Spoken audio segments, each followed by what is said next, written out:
नमस्कार बंधुरा डली रंधनशाला सबाइके स्वागत। और आज के तुम्हारे साथे शेयर करब निरामिष आलू दिए छोलार डालेर रेसिपि। और এই রান্নার স্বাদ হবে মিষ্টির দোকান বা নিরামিষ দোকান থেকে আমরা যখন কচুরি খাই আর কচুরির সাথে যে ডালটা আমরা খাই খেতে কিন্তু দারুণ লাগে। আর আমি যেভাবে রান্নাটা করেছি এইভাবে রান্না করলে একেবারে দোকানের মতোই কিন্তু স্বাদ পাবে। তাই রেসিপিটা কেউ কিন্তু স্কিপ করে দেখো না। আমি রান্নাটা কিভাবে শেষ পর্যন্ত করেছি সেটা কিন্তু মিস হয়ে যাবে।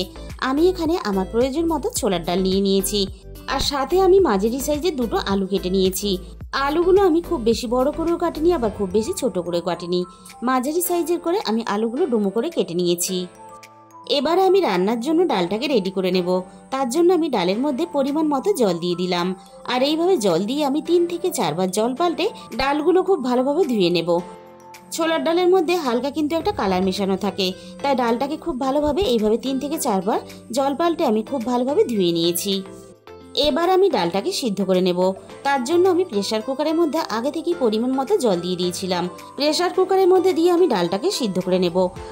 আর ডালটা এমনভাবে সিদ্ধ করতে হবে যাতে খুব ভালোভাবে সিদ্ধ হয়ে যায় আবার বেশ গোটা গোটাও থাকে। এবার আমি ডালের মধ্যে দিয়ে দিলাম 3টে কাঁচা পাকা লঙ্কা আর সাথে দিয়ে দিলাম স্বাদ মতো লবণ। আর লবণ দিয়ে ডাল কিন্তু অবশ্যই সিদ্ধ করতে হবে, তাহলে ডালের ভিতর পর্যন্ত লবণটা চলে যাবে আর রান্নাটা খেতে ভালো লাগবে। ডাল যেহেতু আমরা সবাই সিদ্ধ করতে জানি তাই কিন্তু আমি ডাল সিদ্ধ করাটা দেখালাম না, আমি তাই রান্নার দিকে চলে এসেছি। এবার আমি কড়াইয়ের মধ্যে পরিমাণ মতো সর্ষের তেল দিয়ে দিয়েছি। তেলটাকে আমি খুব ভালোভাবে গরম করে নিয়েছি। তেলের মধ্যে আমি দিয়ে দিলাম 1/2 চামচ পরিমাণ পাঁচফোড়ন। আর এইভাবে রান্না করলে ফোড়নে কিন্তু পাঁচফোড়নটাই ব্যবহার করার চেষ্টা করবে, তাহলে ডালের ফ্লেভারটা দারুণ আসবে। ফোড়ন থেকে সুন্দর মিষ্টি গন্ধ বেরিয়ে আসার সাথে সাথে আমি কেটে রাখা আলুগুলো তেলের মধ্যে দিয়ে দিলাম ভাজার জন্য আর সাথে স্বাদ মতো লবণ দিয়ে দিলাম। এবার আমি আলুগুলোকে নাড়াচাড়া করে খুব ভালোভাবে বেশ লালচে করে ভেজে নেব। আর এমন করে ভাজতে হবে যাতে ভিতর থেকে খুব ভালোভাবে সিদ্ধ ভাব চলে আসে। মিনিট খানেকের মতো আমি একটু নাড়াচাড়া করে এবার আমি মিনিট 2 মতো ঢাকা দিয়ে দিলাম। যেহেতু আমরা আলুগুলো জল দিয়ে আর সিদ্ধ করব না, তাই কিন্তু এভাবে ঢাকা চাপা দিয়েই আলুগুলো খুব ভালোভাবে ভেজে নিতে হবে। এতে আলুগুলো খুব ভালোভাবে ভিতর থেকে সিদ্ধ ভাব চলে আসবে আর ডালের মধ্যে দেওয়ার পরে খুব সুন্দর করে ডাল আর আলু একসাথেই কিন্তু রান্নাটা হয়ে যাবে। আর আলু যদি ভালোভাবে না ভেজে ডালের মধ্যে দেওয়া হয় তাহলে আলু সিদ্ধ করতে গিয়ে ডালটা কিন্তু একেবারে গলে কাদা হয়ে যাবে আর রান্নাটা তাহলে খেতে ভালো লাগবে না। তাই এইভাবে ঢাকা চাপা দিয়ে আলুগুলোকে কিন্তু খুব ভালোভাবে ভেজে নিতে হবে। আলুগুলো দেখো আমি বেশ লালচে করে ভেজে নিয়েছি। এবার তোমাদের আমি দেখিয়ে দেবো, দেখো আলুগুলো কিন্তু ভিতর থেকে খুব ভালোভাবে প্রায় সিদ্ধ হয়ে এসেছে। এবার আমি খুন্তি দিয়ে কড়াইয়ের মাঝখানটাকে একটু ফাঁকা করে নেব। আগে থেকে আমি অল্প একটু আদা ঝালের জন্য একটা কাঁচা লঙ্কা আগে থেকে একসাথে আমি থেতো করে রেখে দিয়েছিলাম। থেতো করা আদা আর কাঁচা লঙ্কাটাকে আমি তেলের মধ্যে দিয়ে দিলাম। আর ছোলার ডাল কিন্তু খুব বেশি ঝাল হলে খেতে ভালো লাগে না, তাই আমি এখানে ঝালের জন্য একটাই কাঁচা লঙ্কা ব্যবহার করেছি। আদা কাঁচা লঙ্কাটাকে আলুর সাথে নাড়াচাড়া করে মিনিট খানেকের মতো একটু ভেজে নেব যাতে আদার কাঁচা গন্ধটা চলে যায়। আর ডালের মধ্যে এইভাবে আদা একটু থেতো করে দিলে তাহলে আদার সুন্দর গন্ধটা রান্নার সাথে মিশে যায়, তার জন্য ফ্লেভারটাও কিন্তু দারুণ আসে। মশলা যাতে পুড়ে না যায় তার জন্য আমি সামান্য পরিমাণ জল দিয়ে দিলাম। প্রথমে আমি চায়ের ছোট চামচের 1 চামচ পরিমাণ হিং দিয়ে দিলাম আর দিয়ে দিলাম 1/2 চামচ পরিমাণ হলুদের গুঁড়ো। আর নিরামিষ ছোলার ডালে অবশ্যই কিন্তু হিংটা ব্যবহার করার চেষ্টা করবে, তবেই কিন্তু দোকানের মতো স্বাদ আর গন্ধ দুটোই পাবে। রান্নাতে সুন্দর কালার আসার জন্য আমি ছোট চামচের 1 চামচ পরিমাণ কাশ্মীরি লঙ্কার গুঁড়ো দিয়ে দিলাম। আমি কাশ্মীরি লঙ্কার গুঁড়োটা আগে দিতে ভুলে গিয়েছিলাম, তাই কিন্তু আমি এখন দিয়ে দিলাম। তবে এটা পুরোপুরি অপশনাল, তোমরা চাইলে দিতেও পারো নাও দিতে পারো। আলুর সাথে আমি মশলাগুলো মিনিট 2 মতো নাড়াচাড়া করে খুব ভালোভাবে কষিয়ে নিয়েছি। এর থেকে আমি আর বেশি কষাবো না।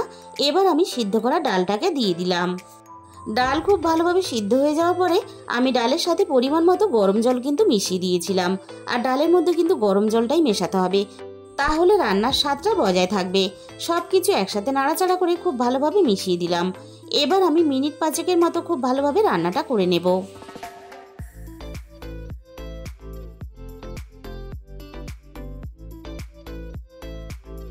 ডালটা খুব ভালোভাবে ফুটে উঠেছে। এবার আমি ডালের মধ্যে স্বাদ মতো চিনি দিয়ে দিলাম। আর ছোলার ডালে কিন্তু একটু চিনির পরিমাণটা আমি বেশি দিলাম, কারণ ছোলার ডালের মধ্যে একটু মিষ্টি ভাবটা বেশি হলে তাহলে খেতে ভালো লাগে। তবে তোমরা তোমাদের স্বাদ অনুযায়ী অবশ্যই চিনিটাকে ব্যবহার করবে। চিনিটা খুব ভালোভাবে আমি নাড়াচাড়া করে মিশিয়ে দিলাম। ডাল আর আলু আমি একসাথে খুব ভালোভাবে রান্না করে নিয়েছি। এবার আমি দেখে নেব আলু খুব ভালোভাবে সিদ্ধ হয়েছে কিনা। আলু কিন্তু খুব ভালোভাবে সিদ্ধ হয়ে গেছে, আর ডাল কিন্তু দেখো একটুও গলে যায়নি, একেবারে গোটা গোটা আছে। আগে থেকে আমি অল্প একটু গোটা জিরে শুকনো খোলায় ভেজে গুঁড়ো করে নিয়েছিলাম। ভাজা জিরের গুঁড়োটা আমি ডালের মধ্যে দিয়ে দিলাম। আর যে কোনো নিরামিষ দোকানে কিন্তু আর অন্য কোনো রকম বেশি মশলা ব্যবহার করা হয় না, তাই কিন্তু আমি আর অন্য রকম কোনো মশলা ব্যবহার করলাম না।